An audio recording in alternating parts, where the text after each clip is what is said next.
Olá a todos e todas, meu nome é Paula Vermeschi, eu sou professora de História da Arte da Faculdade de Ciências e Tecnologia da Unesp, campus de Presidente Prudente, e este é o curso de Introdução de Extensão à História da Arte, que nós estamos fazendo durante a quarentena.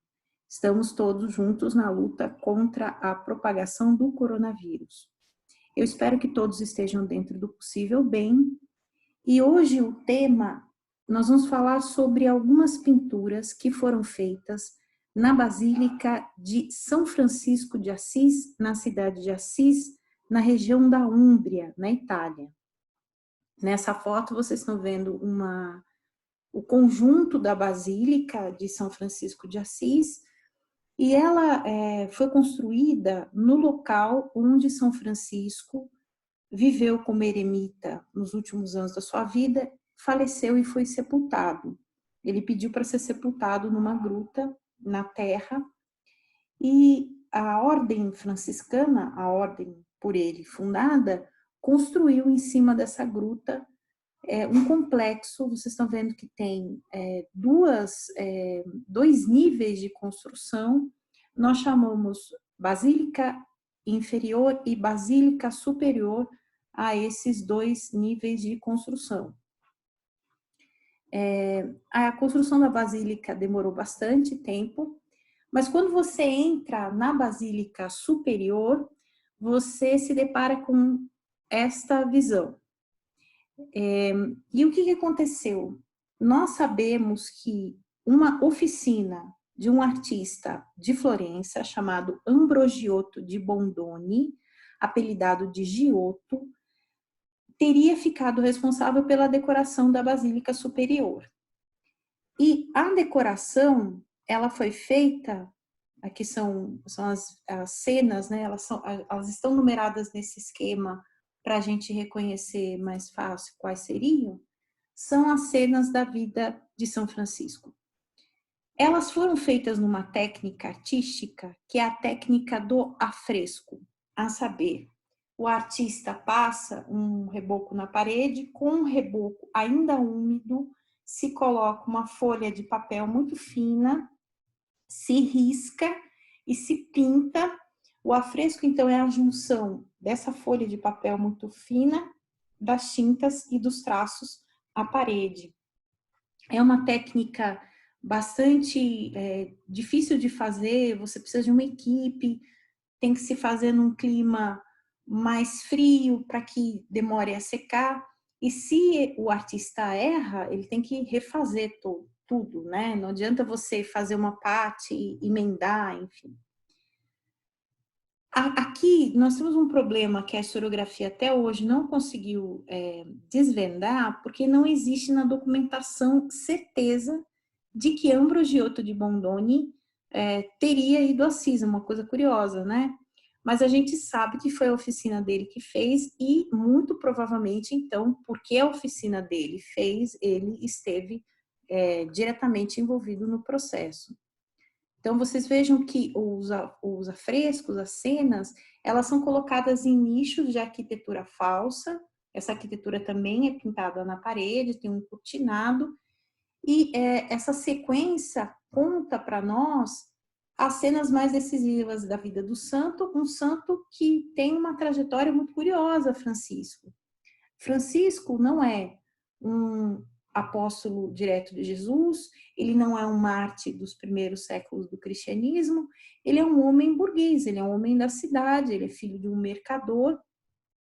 O nome dele de batismo é Giovanni, ele recebe esse apelido Francesco porque o pai dele faria muito comércio com a França, enfim. Então, ele é um de nós, vamos dizer assim. Ele é um contemporâneo. Alguns historiadores dizem que São Francisco foi o primeiro indivíduo moderno, ou seja, aquele que tomou o destino nas próprias mãos e fez a história que quis fazer. E é uma história muito curiosa porque ele quis ser santo. Essa que é a grande questão. Se diz que Francisco, muito jovem, teria sido honrado por um homem simples na sua Assis natal. Então, esta é a cena que o Giotto representa para nós. Então, o santo, muito jovem, ele passa por cima de uma poça, esse homem lhe estende um manto e diz que Francisco será muito importante. Um presságio da importância desse sujeito, que é um rapaz como qualquer outro da cidade. Francisco até diz que ele foi pecador, ou seja, enfim, é uma espécie de um bad boy, de um, como a gente diz, um Mauricinho, um playboy, uma criatura aí mimada pelos pais e que não tinha nada na cabeça. Mas aqui a gente já vê, então, Francisco com uma auréola, ou seja, um prenúncio da sua santidade. Aí aqui a gente tem um trecho da Lenda Maior, que foi a biografia que São Bonaventura da Bonarédio, que foi o prior da ordem franciscana no final do século XIII, escreve, né, que é um homem de Assis, muito simples, por inspiração divina, reconhece a santidade de Francisco. Na cena seguinte, Francisco faz uma doação. Ele doa seu manto a um cavaleiro pobre numa das viagens que ele fez para vender as mercadorias do seu pai. O que eu queria destacar aqui nos afrescos de Giotto, ou da oficina de Giotto, como queiram, a importância das estruturas arquitetônicas. Vocês vejam que em todas as cenas existe a representação da cidade, dos edifícios, ou seja, reforçando a ideia de que a história aconteceu na Assis que o peregrino acabou de visitar. O primeiro sonho que Francisco tem com Jesus é um sonho bastante curioso. O jovem sonha, então, que Jesus lhe diz para lutar pela sua fortaleza, lutar pela fortaleza da fé. Então, aqui, Francisco está dormindo, tem Jesus e tem uma estrutura arquitetônica. De novo, essa questão da arquitetura aparecendo nos afrescos com muita força. E na cena seguinte, Francisco reza numa igrejinha em ruínas, a Porciúncula. Essa é uma passagem famosa da vida do santo, porque Francisco vai rezar numa igrejinha em ruínas no campo, e essa igrejinha tem um crucifixo que a gente imagina que foi pintado à moda bizantina, dos ícones bizantinos. E aqui cabe uma referência à história da arte renascentista do momento. Giotto foi discípulo de Cimabue, um artista florentino, que era especializado em fazer esses ícones como os bizantinos faziam, ou seja, com fundo dourado e a anatomia muito simplificada, quase geometrizante. A gente percebe aqui nos afrescos de Assis o quão diferente é a proposta de Giotto da arte bizantina. Giorgio Vasari, que foi o grande biógrafo dos artistas do Renascimento, em 1550 ele publica as vidas dos mais excelentes pintores, escultores e arquitetos. Ele tem uma expressão que eu acredito muito feliz para isso. Ele diz que Giotto traduziu a pintura do grego para o italiano, ou seja, que houve uma tradução da maneira de fazer as coisas de Bizâncio e se passou a fazer as coisas de uma nova maneira, de um novo jeito, o jeito italiano.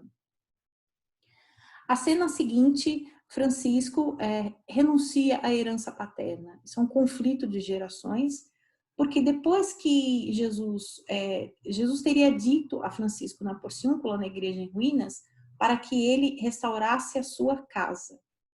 Então, no sonho, quando Francisco ouve de Jesus que ele tem que lutar, ele se torna um cavaleiro, ele vai até o sul da Itália e ele se dá muito mal, ele se enfia numa batalha com os sarracenos, os árabes, enfim, e volta para casa ferido. Quando Jesus fala para Francisco que ele tem que reformar a sua casa, Francisco acha que Jesus está falando fisicamente, então ele passa a gastar o dinheiro do pai reformando igrejas em ruínas, ou em estado de conservação ruim. O pai, evidentemente, fica muito nervoso com essa situação toda, e na praça central de Assis existe esse conflito. Francisco, então, briga com o pai, se despe, tira todas as suas roupas e diz, então eu não quero mais nada do senhor, eu renuncio à sua herança, e o bispo de Assis, então, intervém e consegue para Francisco uma roupa de um mendigo, ou seja, a origem do hábito franciscano e do voto de pobreza que esse santo fez, muito importante na espiritualidade franciscana, como sabemos. Francisco, então, começa a perambular pelas cidades, pregando o evangelho. Ele tem alguns seguidores, os primeiros irmãos de Francisco vão ficar com ele até o fim, serão testemunhas importantes no processo de beatificação e canonização do santo. E aqui, Giotto, ou a equipe de Giotto, nos mostra Francisco literalmente carregando a igreja nas costas no sonho do Papa Inocêncio III. Sabemos que Francisco de Assis teve uma resistência muito grande na corte papal daquele momento. Ele se opôs politicamente à ideia do fausto e do luxo que estava corrente já desde 2 séculos antes, se a gente pensar nas construções da ordem beneditina, se a gente pensar que houve um racha na corte papal, metade ficou em Roma, metade foi para Avignon, no sul da França, ou seja, uma grande confusão política. E aqui, de novo, a arquitetura tem um papel, tem uma importância central na narrativa. A regra de Francisco finalmente é confirmada. Nós temos a documentação, as regras, a regra bulada, a regra não bulada, ou seja, a regra primeira que não foi confirmada pelo Papa, a regra que foi confirmada pelo Papa. Essa regra até hoje existe, muita gente que tem espiritualidade franciscana se guia por essa regra. Os companheiros aqui de Francisco aparecem já com o hábito franciscano e a tonsura, ou seja, o corte de cabelo com essa careca artificial, e se diz que eles estavam num lugar e veem Francisco numa carruagem de fogo.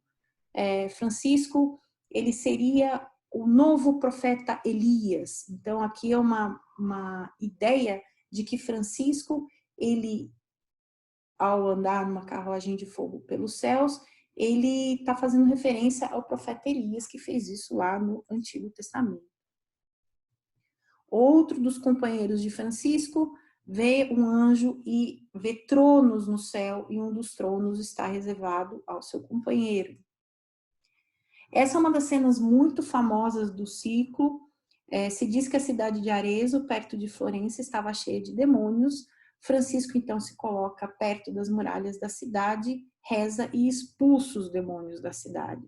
De novo, a questão do espaço construído, da arquitetura, tem aqui são centrais, enfim, e é muito interessante ver esses demônios todos saindo da cidade. Outra história curiosa contada pelos afrescos é a história de que Francisco, então, resolveu ser martirizado. Então, ele pegou alguns companheiros, pegou um navio e teria ido ao Egito. A gente não sabe em que porto árabe ele foi parar no Mediterrâneo, pois muito que bem. E se diz, então, que Francisco pediu para ser martirizado, para ele passar pelo ordalho do fogo, ou seja, pela prova do fogo, ele andar pelas chamas e mostrar para as pessoas que a fé cristã era verdadeira. Isso depois de ter pedido para ser crucificado, evidentemente.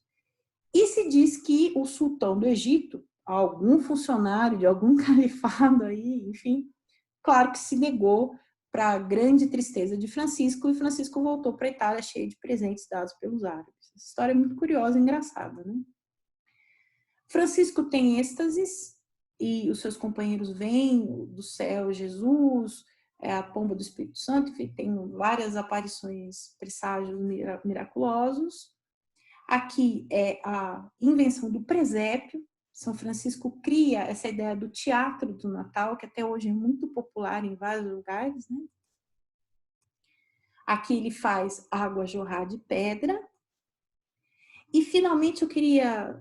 aqui eu vou terminar o vídeo com essa cena, que eu acho que é a mais famosa do conjunto, que é a do Sermão aos Pássaros. Essa cena é muito reproduzida em gravuras e livros, e inclusive objetos de culto. Ela tem uma importância litúrgica muito grande. Se diz, então, que Francisco pregando os evangelhos, o que era Francisco pregando os evangelhos? Literalmente, ele indo a pé para os lugares, fazendo seu voto de pobreza, para o seu gibão, e tentando convencer o pessoal a ser mais sensato, seguir Jesus, enfim, né? Sabemos que essas tarefas são muito difíceis. E teve um determinado momento que Francisco perde a paciência porque as pessoas não estão ouvindo e ele então começa a se dirigir aos pássaros. Essa cena, às vezes ela é representada como uma espécie de apelo ao pacifismo que Francisco fez. Na verdade, ele está muito irado. É uma coisa curiosa, né? Que ele está tão irado que as pessoas não escutam que ele vai falar para os animais. Mas depois Francisco começa a desenvolver uma teologia muito particular, o irmão Sol, a irmã Lua, a gente sabe, o irmão Fogo, né? Ele vê os sinais da providência divina nas coisas mais pequenas e insignificantes. E acabou que Francisco se tornou o padroeiro dos animais por conta dessa cena. Francisco é uma figura histórica fundamental no Renascimento italiano, Giotto também, e aqui a gente vê que essa nova espiritualidade, essa nova fé, criou uma nova era para a arte, para a história da arte. Espero que vocês estejam gostando do curso e até mais!